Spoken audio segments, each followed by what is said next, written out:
അതെ, നിങ്ങൾ പരിസ്ഥിതി സൗഹൃദ ശീലങ്ങൾ സൂക്ഷിക്കുന്നവരാണോ? എങ്കിൽ അത്തരത്തിൽ എത്ര പരിസ്ഥിതി സൗഹൃദ ശീലങ്ങൾ നിങ്ങൾക്കുണ്ട്? നമുക്ക് നോക്കാം.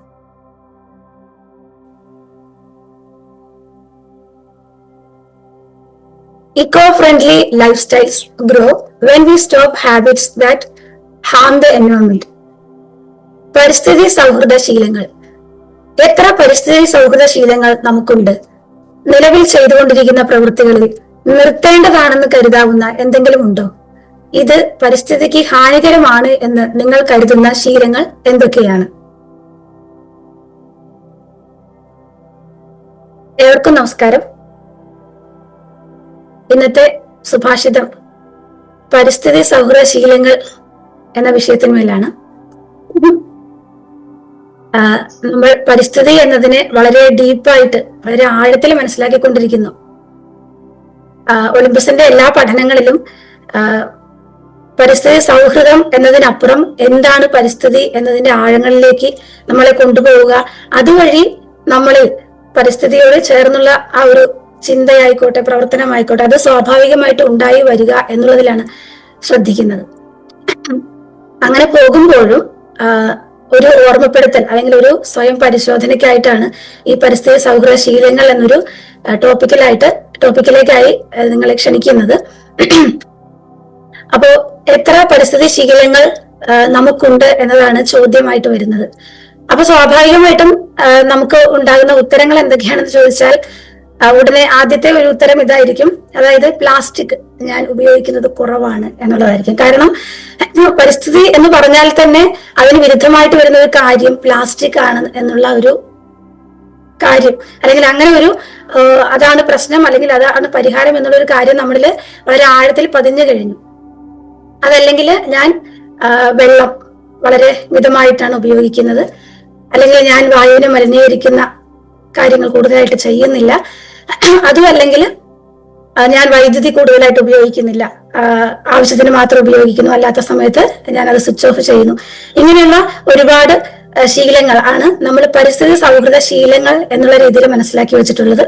ഒട്ടേറെ പേർ ഈ ശീലങ്ങള് വളരെ നന്നായിട്ട്, അപ്പൊ ഞാൻ ഉൾപ്പെടെ എന്ന് പറയാം, ഈ ശീലങ്ങളൊക്കെ നന്നായിട്ട് ചെയ്തു വരുന്നുമുണ്ട്. അവർക്കെല്ലാവർക്കും വളരെയധികം നന്ദി പറഞ്ഞുകൊണ്ട് ഈ ഒരു ചോദ്യത്തെ മറ്റൊരു രീതിയിൽ നമുക്ക് കണ്ടു നോക്കാമെന്നാണ് വിചാരിക്കുന്നത്. അതായത് ഒരു പരിസ്ഥിതി സൗഹൃദ ശീലങ്ങൾ എന്ന് പറയുന്നതിൽ ആ ഒരു ചോദ്യത്തെ നമ്മൾ കേൾക്കുന്നത് എവിടെ നിന്നുകൊണ്ടാണ് എന്ന് നമുക്ക് നോക്കാം.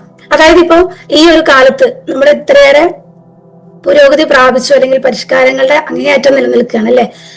ശരിക്കും പറഞ്ഞാൽ നമ്മൾ എന്ത് ചിന്തിക്കണം എന്ന് പോലും നമ്മുടെ കയ്യിലില്ലാത്ത ഒരു അത്രയും അത്യന്താധുനികം എന്ന് പറയുന്ന ഒരു കാലഘട്ടത്തിൽ, ഡിജിറ്റലൈസ് ചെയ്യപ്പെട്ട ഒരു കാലത്ത് ജീവിക്കുന്ന സമയത്ത് ഈ പരിസ്ഥിതി അല്ലെങ്കിൽ പരിസ്ഥിതി പ്രശ്നം, പരിസ്ഥിതി സൗഹൃദ ശീലങ്ങൾ, ഇതിനെക്കുറിച്ച് കേട്ടുകഴിവ് പോലും ഇല്ല എന്ന് നമുക്ക് തോന്നില്ല അല്ലെ. എല്ലാവർക്കും ഇത് കേട്ടിട്ടുണ്ടാവും. ഇതെനിക്ക് അറിയില്ല, ഇങ്ങനൊരു കാര്യമുണ്ടോ എനിക്ക് അറിയില്ല എന്ന് തോന്നുന്ന ഒരവസ്ഥ ആർക്കും ഉണ്ടാകില്ല. അപ്പൊ നമുക്ക് അത് വിടാം. അടുത്തതായിട്ട് വരുന്നത്, നമുക്ക് ഈ കാര്യത്തെ കുറിച്ച് എനിക്ക് അറിയാം, എവിടേക്കോ എന്തൊക്കെയോ പ്രശ്നം ഉണ്ടെന്ന് ഞാൻ മനസ്സിലാക്കുന്നുണ്ട്, പക്ഷെ എന്നെ ഇത് അധികമായിട്ട് സ്വാധീനിക്കുന്നില്ല, അല്ലെങ്കിൽ ഇത് എന്റെ ഒരു വിഷയമല്ല എന്ന് തോന്നുന്ന ഇടത്ത് നിന്നുകൊണ്ടാണോ നിങ്ങൾ ഈ ചോദ്യത്തെ അഡ്രസ് ചെയ്യുന്നത്? അതല്ല, ഇതൊരു വലിയ വിഷയമാണ്, പക്ഷെ എന്റെ ജീവിത സാഹചര്യങ്ങൾ വെച്ചുകൊണ്ട് ഞാൻ ചില ശീലങ്ങൾ അത് നിലനിർത്തുന്നുണ്ട് എന്നുള്ള ഇടത്താണോ? അതോ ഇതിനു വേണ്ടി ഇത് വളരെ ആഴത്തില് എന്നെ സ്പർശിച്ചിട്ടുള്ള ഒരു വിഷയമാണ്, അല്ലെങ്കിൽ എപ്പോഴും എന്നെ ചിന്തിപ്പിക്കുന്ന, ഞാനിതിൽ വളരെ എന്താ പറയാ വ്യാകുലപ്പെടുന്ന, ഉത്കണ്ഠപ്പെടുന്ന ഒരു വിഷയമാണ് എന്നുള്ള രീതിയിൽ ഇതിനു വേണ്ടി ഞാൻ എന്റെ ജീവിതത്തിന്റെ പകുതി സമയം മാറ്റിവെക്കുന്നു എന്നുള്ള ആ അവസ്ഥയിൽ നിന്നുകൊണ്ടാണോ ഈ ചോദ്യത്തെ കേൾക്കുന്നത്?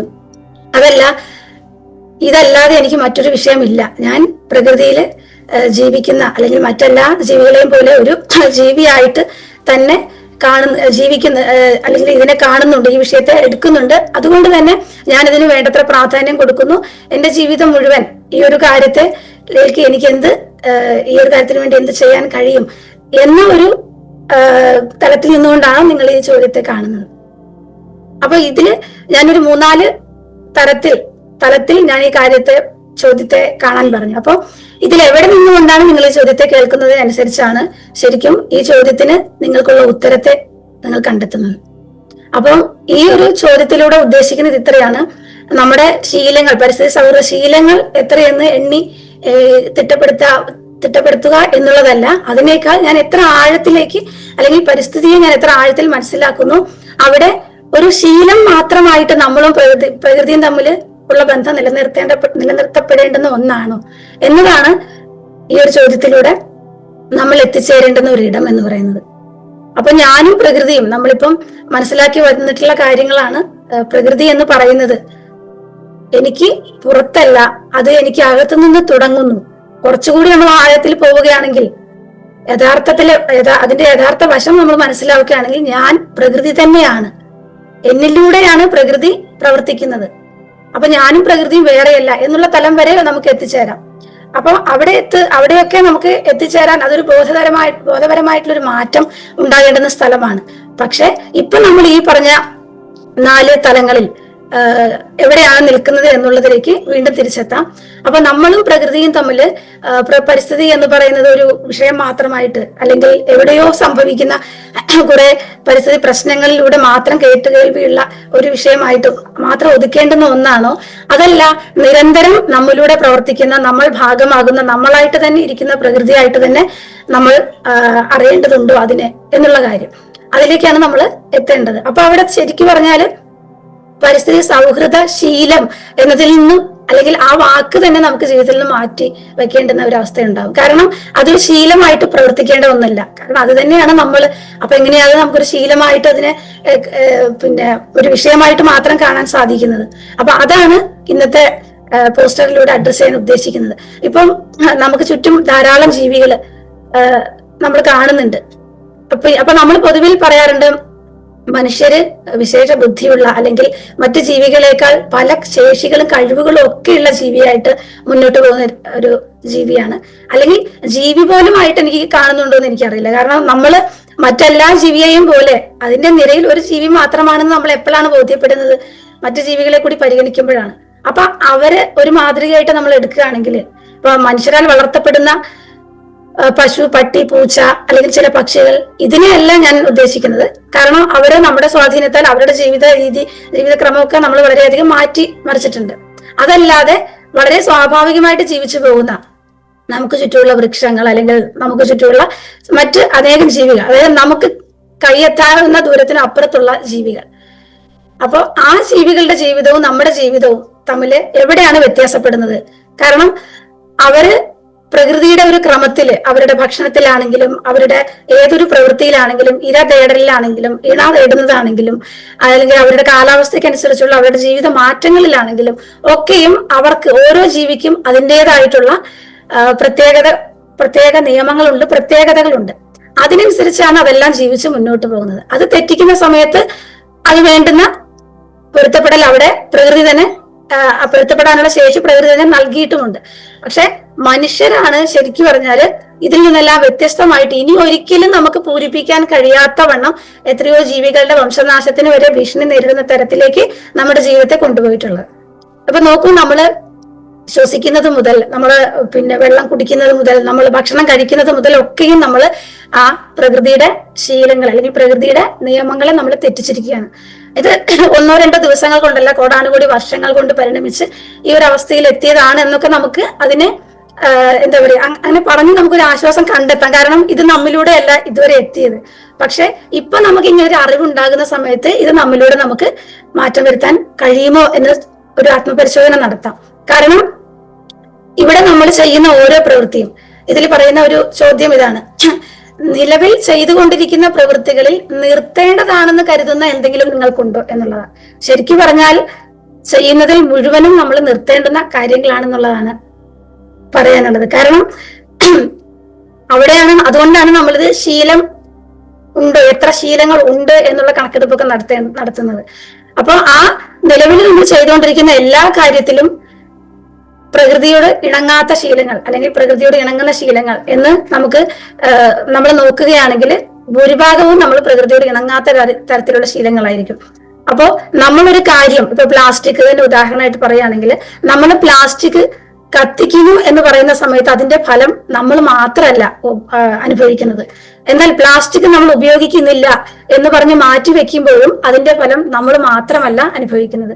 കാരണം നമ്മൾ എന്ന് പറയുന്നത് നമുക്കൊരു ശരീര പരിധിയൊക്കെ ഉണ്ടെങ്കിൽ എനിക്ക് മാറി നിൽക്കാൻ പറ്റും എന്നുള്ളൊരവസ്ഥ ഉണ്ടെങ്കിലും നമുക്ക് നിർവചിക്കാനോ അല്ലെങ്കിൽ വിശദീകരിക്കാനോ കഴിയാത്ത അത്രയും ആഴത്തിൽ നമ്മൾ മറ്റെല്ലാമായിട്ട് പരസ്പരം ബന്ധപ്പെട്ട് കിടക്കുന്നുണ്ട്. നമ്മുടെ ശ്വാസം വഴി, അല്ലെങ്കിൽ നമ്മുടെ ഭക്ഷണത്തിലൂടെ, അല്ലെങ്കിൽ നമ്മുടെ ചിന്തകൾ, വികാരങ്ങൾ, ഇതിലൂടെ എല്ലാം നമ്മൾ നമ്മുടെ ചുറ്റുപാടുമായിട്ട് ബന്ധപ്പെട്ട് കിടക്കുന്നുണ്ട്. അപ്പൊ ചുറ്റുപാട് എന്ന് പറയുന്ന സമയത്ത് നമ്മുടെ സഹജീവികളായിട്ടുള്ള മനുഷ്യർ വരും, മറ്റു ജീവികൾ വരും, മറ്റെല്ലാം നമ്മൾ ഉപയോഗിക്കുന്ന ഉപകരണങ്ങൾ വരും. എല്ലാം നമ്മളുമായിട്ട് നേരിട്ടല്ലാതെയൊക്കെ ബന്ധപ്പെട്ടാണ് പ്രവർത്തിക്കുന്നത്. അങ്ങനെ ഇരിക്കുന്ന സമയത്ത് നമ്മുടെ ഒരു പ്രവൃത്തി അല്ലെങ്കിൽ ഒരു ചിന്ത, നമ്മുടെ ഒരു തീരുമാനം, ഒരു പ്രതികരണം, ഇതൊക്കെയും തന്നെ മറ്റ് എല്ലാത്തിനെയും ബാധിക്കുന്നുണ്ട്. അത് എടുക്കുന്നത് പ്രകൃതിക്ക് അനുകൂലമാണോ അല്ലെങ്കിൽ നമുക്ക് അനുകൂലമാണോ, നമുക്ക് അല്ലെങ്കിൽ പ്രകൃതിക്ക് പ്രതികൂലമാണോ എന്നുള്ളതേ ഉള്ളൂ അവിടെ കാര്യം. അപ്പൊ ഈ ഒരു ചോദ്യം, എത്ര ശീലങ്ങൾ നമുക്കുണ്ട് എന്നുള്ള ചോദ്യത്തില് നമ്മൾ പ്രകൃതിയോട് ചേർന്ന് പോകേണ്ടത് ഏത് രീതിയിലാണ്, എവിടെയാണ് നമ്മൾ പ്രകൃതിയോട് ചേർന്ന് പോകാതെ നിൽക്കുന്നത്? ഇപ്പൊ ഞാൻ ഒറ്റയ്ക്കാണ്, എനിക്ക് ആരും കൂട്ടില്ല എന്നുള്ളൊരു ചിന്ത നമുക്കുണ്ടെങ്കിൽ തീർച്ചയായിട്ടും നമ്മൾ പ്രകൃതിയുടെ നിയമത്തിന് വിരുദ്ധമായിട്ട് തന്നെയാണ് പോകുന്നത് എന്ന് പറയാം. എല്ലാവരും സന്തോഷിക്കുന്നു, എനിക്ക് സന്തോഷമില്ല എന്നുള്ളൊരു തോന്നൽ നിങ്ങൾക്കുണ്ടെങ്കിൽ അത് പ്രകൃതി വിരുദ്ധമാണെന്ന് തന്നെ പറയാം. കാരണം എല്ലാം പരസ്പരം ബന്ധപ്പെട്ട് എല്ലാത്തിനും പരസ്പരം പൂരിപ്പിക്കത്തക്ക തരത്തിലാണ് ഇവിടെ എല്ലാം ഉണ്ടായിട്ടുള്ളതും നിലനിൽക്കുന്നതും ഇല്ലാതാകുന്നതും ഒക്കെ. ഒന്ന് ഉണ്ടാകുന്നതും ഒന്ന് ഇല്ലാതാകുന്നതും ഒക്കെയും മറ്റൊന്നിന്റെ നിലനിൽപ്പിനെ വേണ്ടിയിട്ടോ അല്ലെങ്കിൽ മറ്റൊന്നിന്റെ നിലനിൽപ്പിനെ ആശ്രയിച്ചോ ആണ്. നമ്മൾ ഇത്രയും ദിവസം കേട്ട കാര്യങ്ങളിൽ സ്വാശ്രയത്വം എന്നൊരു കാര്യത്തെയാണ് കൂടുതലായിട്ട് നമ്മൾ മനസ്സിലാക്കിയത്. ആ സ്വാശ്രയത്വം എന്ന് പറയുന്നതിൽ പ്രധാനപ്പെട്ട ഒരു കാര്യം പറയുന്നത് പരസ്പരമായിട്ട് ആശ്രയിക്കുക എന്നുള്ളതല്ല, പരസ്പരം അല്ലെങ്കിൽ പാരസ്പര്യം എന്നുള്ള മൂല്യത്തിന് പ്രാധാന്യം കൊടുക്കുക. ഞാൻ നിനക്കുണ്ട്, അല്ലെങ്കിൽ എന്റെ നിലനിൽപ്പ് എന്ന് പറയുന്നത് നിന്നെ കൂടി ആശ്രയിച്ചുള്ളതാണ്. ആ ആശ്രിതത്വം എന്നുള്ള അതിനെ ആ ഒരു വലിപ്പം, അതാണ് നമ്മൾ അവിടെ മനസ്സിലാക്കേണ്ടത്. അതല്ലാതെ നമ്മുടെ എല്ലാത്തിനും കാരണം അല്ലെങ്കിൽ എന്റെ എല്ലാ പ്രശ്നങ്ങൾക്കും കാരണം ഇതാണ്, അതിനുള്ള എല്ലാ പരിഹാരങ്ങളും അവിടെയാണ് എന്ന് പറഞ്ഞ് നമ്മൾ മാറി നിൽക്കലല്ല. ഞാനും അതും ചേരുന്ന സമയം, ഞാനും എന്റെ ചുറ്റുപാട് ചേരുന്നതിലാണ് ആ പ്രകൃതിയുടെ ഭംഗി അല്ലെങ്കിൽ അതിന്റെ സംയോജനം എന്ന് പറയുന്നത് പൂർണ്ണമാകുന്നത്.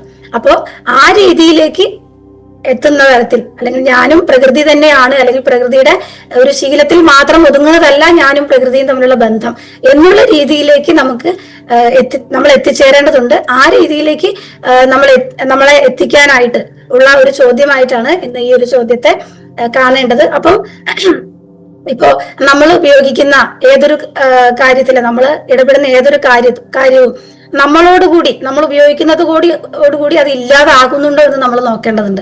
മറ്റേതൊരു ജീവിയും ഇവിടെ എടുക്കുന്നതിനനുസരിച്ച് നൽകിക്കൊണ്ടേയിരിക്കുന്നുണ്ട്.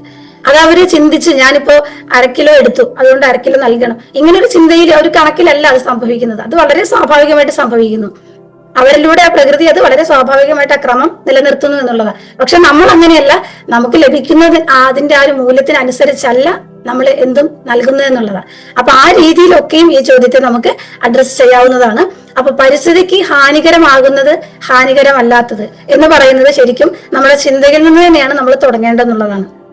അപ്പോ പരിസ്ഥിതിക്ക് നമ്മൾ ചെയ്യുന്ന പ്രവൃത്തികൾ എത്ര കുറഞ്ഞ ആഘാതം നൽകുന്നുണ്ടോ അത്തരം പ്രവൃത്തികളെയാണ് പൊതുവിൽ പരിസ്ഥിതി സൗഹൃദ ശീലങ്ങൾ എന്നതുകൊണ്ട് ഉദ്ദേശിക്കുന്നത്.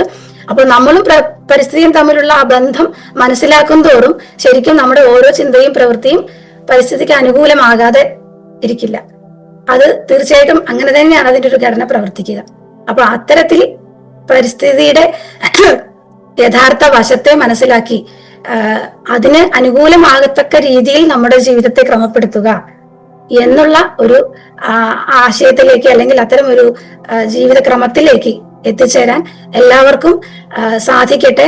ആ ഒരു പ്രേരണയിലേക്ക് ഇന്നത്തെ ഈ ഒരു ചോദ്യം പ്രവർത്തിക്കട്ടെ എന്ന് പ്രാർത്ഥിക്കുന്നു. നന്ദി, നമസ്കാരം. തുടർന്ന് കാണുന്നതിന് മുമ്പായി ഈ വിഷയം ഇഷ്ടമായെങ്കിൽ ഒന്ന് ലൈക്ക് ചെയ്യുക, കമന്റ് ചെയ്യുക, ഷെയർ ചെയ്യുക. നിങ്ങൾ പ്രകൃതിയെ ഇഷ്ടപ്പെടുന്നുവെങ്കിൽ ഈ ചാനൽ ഒന്ന് സബ്സ്ക്രൈബ് ചെയ്യുക.